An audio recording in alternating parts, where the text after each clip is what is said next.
Body हजुर अन्त चतुर्मान दाजु निकैमा देखे त हालखबर के छ हौ हाल खबर त होइन बडी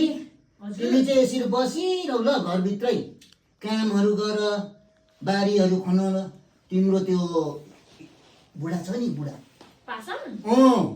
त्यसको त होला है किन भन त अस्ति मसँग जाँदा त्यसले मलाई फोन हेर्नु दिएन हो अन्त तिमी चाहिँ यसरी काम गर त्यसले त कान्छी ल्याउँछ है होइन खै हौडे कुरा ए उसले भने के भएको तिमी अहिले म तिमीलाई देखाउन लान्छु हेर ल एक कप चिया बनाऊ ल अन्त म तिमीलाई लान्छु त्यसको चर्ती कला देखाउनु होइन चिया अहिले आएर खम न लो देखाउनु त हौ त्यहाँदेखि दुधको दुध पानी पानी भइहाल्छ नि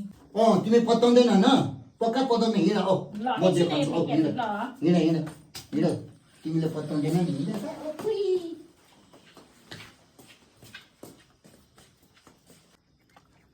पत्ताउँदैन होइन हेर न ऊ तल जाऊ कि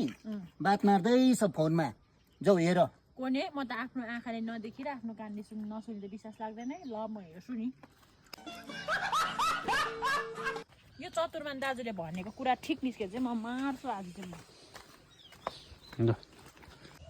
हजुर हुन्छ हुन्छ त्यो भइहाल्छ नि नसुर्ताउनु औ कोसँग बोलेको के भयो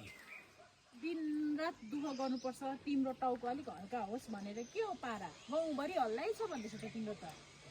के भयो अब फेरि गाउँभरि हल्लै छ त अन्त बाख्रो अलि छ भनेर हल्लै छ त ऊ चतुर्मान दाजु त कसले घरमै भन्यो? आएको थियो भन्नु मलाई